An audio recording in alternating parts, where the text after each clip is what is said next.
Ashley. I'm hanging out backstage with Heartless Bastards at Lollapalooza. I heard that Rolling Stone compared you to a young Robert Plant. How do you feel about that? Are you a fan? Or? I'm a huge fan, actually, and I'd say I've had a lot of inspiration from him, especially on the first albums. And I take that as an extreme compliment. Grateful for that. Yeah.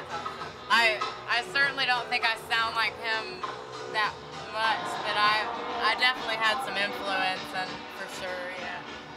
Who are some influences for the rest of you guys? John Bonham. John Bonham.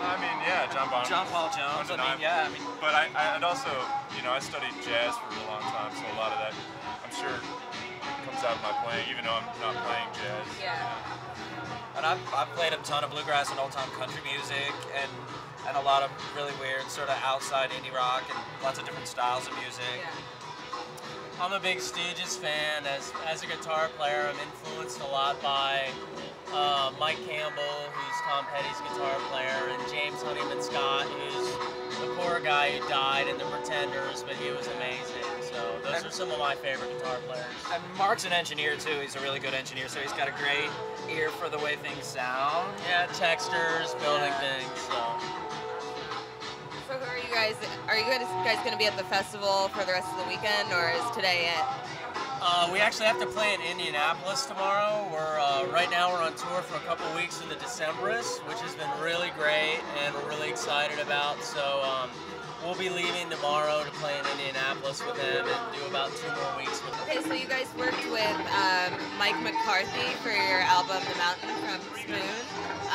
How was that? How'd you get hooked up with him, and what was it like working with him?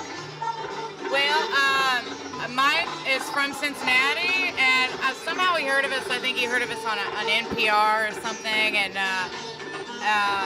he started, he got a hold of an album or two, and he got a hold of our manager, and coincidentally he lives in Austin, and my management's there too. So he contacted